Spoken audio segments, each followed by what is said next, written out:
क्योंकि मुल्क हमारा है, सरजमीन हमारी है, हमने इस मुल्क के अंदर रहना है। यहाँ पे जो आगे बैठे हैं इनकी बाहर जायदादें हैं, ये लंदन भाग जाएंगे, कोई दुबई चला जाएगा, किसी के यूरोप में घर है, हमने इस मुल्क में रहना है, ये सरजमीन हमारी है। ये हमें अपने लीडर ने सिखाया था, ये पाकिस्तान हमारा है, क्योंकि हमने, हमारी आने वाली नस्लों ने इस मुल्क के अंदर वक्त गुजारना है। अगर मैं कह भी दूं कि हाँ कौमी यकजहती में मैं आपके साथ खड़ा हूं, लेकिन पाकिस्तानी कौम नहीं खड़ी आप लोगों के साथ। इस बात को समझे, बाहर सर्वे कराए, बाहर मीडिया से आजादाना सर्वे कराए, आपको पता चले अगर मुल्क वाकई मुश्किल हालात में है। मोदी इंटरनेशनल दहशतगर्द है। मैं अलल ऐलान कहता हूं कि जो हमारे बच्चों को शहीद कर रहा है वो इंटरनेशनल दहशतगर्द है, लेकिन इनके जाती ताल्लुकात है, कारोबारी ताल्लुकात है, मोदी का नाम नहीं ले सकते। और नवाज शरीफ जिसको ये अपना कायद समझते हैं, इंडिया के खिलाफ जंगी हालात में एक तरफ हमारी अस्करी क़यादत जो शापरों की तरह उनके ढोल गिरा रही है, और इनका कायद, इनका पता नहीं कौन सा कायद, वो इंडिया के इन मामलात के ऊपर एक स्टेटमेंट नहीं आई। जनाब डिप्टी स्पीकर साहब, मुझे टीपू सुल्तान के वो एक कॉल याद आ रहा है कि अगर एक लश्कर जिसका सरदार शेर हो और उसके साथ लश्कर में गीदड़ हो तो वो शेरों की तरह लड़ते हैं। अगर शेरों का लश्कर उसका सरदार गीदड़ हो तो वो नहीं लड़ सकते, वो जंगे हार लेते हैं।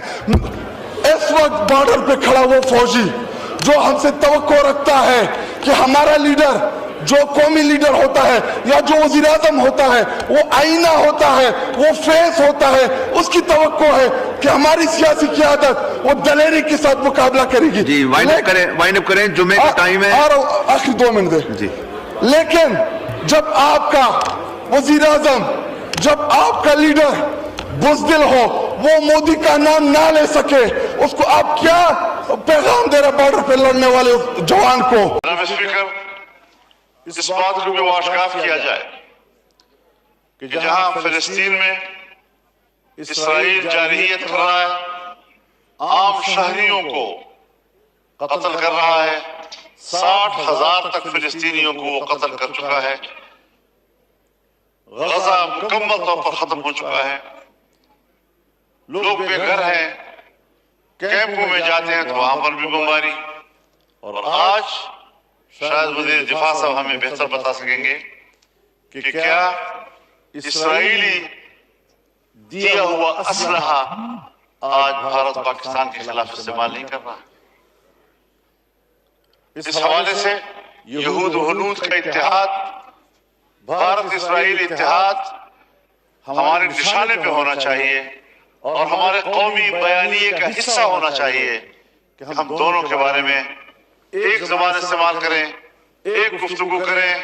जब उसमें तफावत आता है तो फिर आम आदमी के सवाल पैदा। आज पूरी दुनिया से भीख मांग रहा है कि भैया प्लीज हमारी हेल्प करो, हमें रात के अंधेरे में इंडिया ने ठोक दिया, हमें दिन के उजाले में इंडिया ने ठोक दिया, कोई तो हमारी हेल्प करो। इंडिया बड़ा वायलेंस कर रहा है, इंडिया बड़ा जुल्म कर रहा है पाकिस्तान पर, कोई हमारी मदद के लिए आओ। और भाई इनका पीएम कभी किसी कंट्री को फ़ोन लगा रहा है, कभी किसी कंट्री को फ़ोन लगा रहा है, और फ़ोन लगाने के बाद भी वो उन्हें बोल रहे हैं कि ठीक है भाई हम तुम्हारे साथ हैं, लेकिन हम सिर्फ तुम्हारे साथ हैं टेलीफोन तक, और ज़्यादा हम तुम्हारे साथ नहीं हैं कि भाई हम तुम्हारे देश में आके तुम्हारे सैनिकों को बोलेंगे कि तुम बैठो हम लड़ते हैं।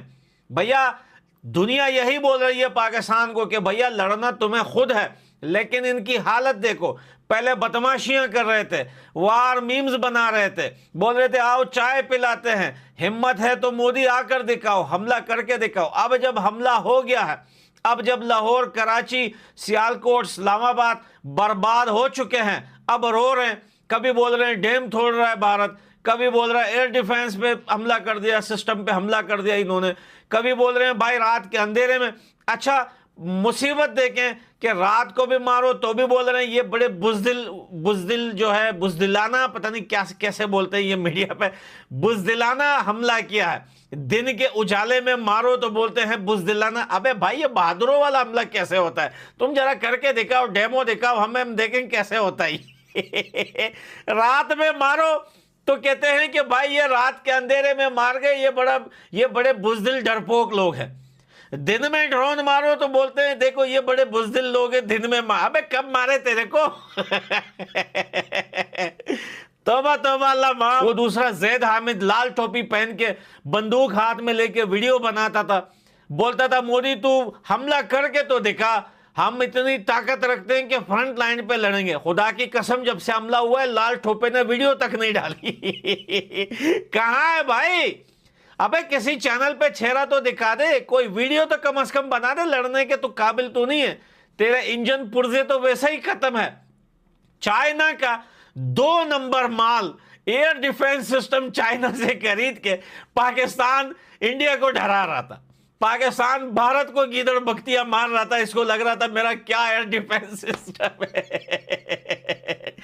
चाइना ने अपना पूरा कबाड़ उठा के पाकिस्तान को बेच दिया, और भाई बेच बेच के पाकिस्तान जो है वो छोटे छोटे जो है पतले पतले पाइप खड़े करके, इसको लग रहा था ये पाइप बड़े जो है इतना मजबूत सिस्टम निकलेगा इस पाइप में से कि भाई चिड़िया भी नहीं आ पाएगी।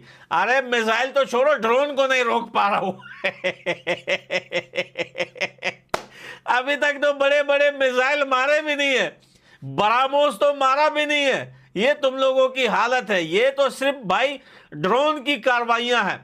ये अगर रफाइल जहाज आ गए तुम्हारे ऊपर, नेवी ने स्टार्ट कर दिया, आर्मी ने स्टार्ट कर दिया, तो तुम्हारी क्या हालत होगी? भिखारी तुम तो रोने लग गए यार, तुम तो दुनिया के आगे गिड़गिड़ा रहे हो कि बचाओ हमें, हमारी हालत खराब हो गई, कोई बोलो हमें। दुनिया का सिंगल देश पाकिस्तान का साथ नहीं दे रहा इस टाइम।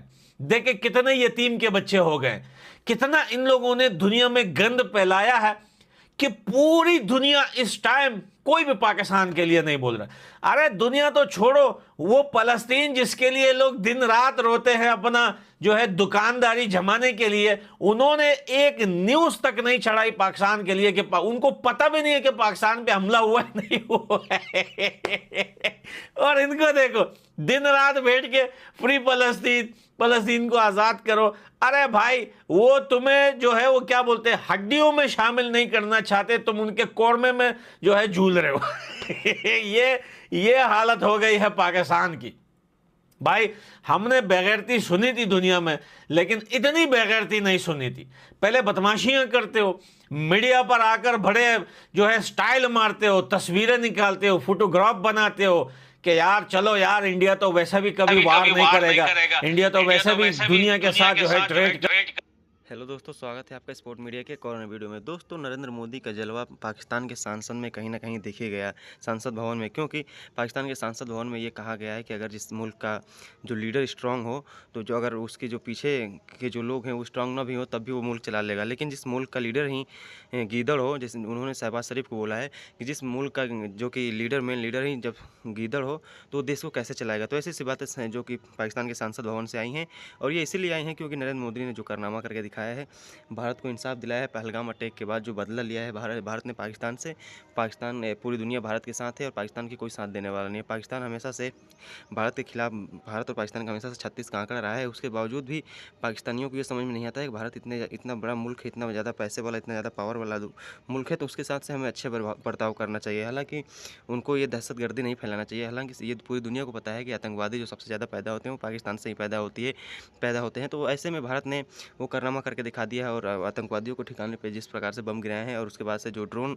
हमला हुआ है, और उसके बाद से तो पूरे पाकिस्तान में खलबली मचा हुआ है। पूरे पाकिस्तान के लोग जो पागल हुए हैं, सड़कों पे आए हुए हैं। तो इन सब चीज़ों को, पाकिस्तान में खलबली और भुखमरी को देखते हुए यही लग रहा है कि पाकिस्तान अब बर्बाद होने वाला है। वही चीज़ संसद भवन में भी देखने को मिला कि एक अपने पीएम को एक सांसद कितना ज़्यादा रेलता हुआ नजर आ रहा है। तो दोस्तों वीडियो कैसी लगी अपनी राय कमेंट बॉक्स में जरूर बताइए। अगर आप हमारे चैनल में हैं तो चैनल को लाइक कमेंट सब्सक्राइब जरूर कर दीजिए, ताकि मैं आप लोग के लिए ऐसे भारत और पाकिस्तान क्रिकेट और पॉलिटिक्स से जुड़ी हर खबर सबसे पहले अपने चैनल के माध्यम से अब तक पहुँचाते रहते हैं। तो दोस्तों वीडियो पूरा देखने के लिए धन्यवाद। आपका दिन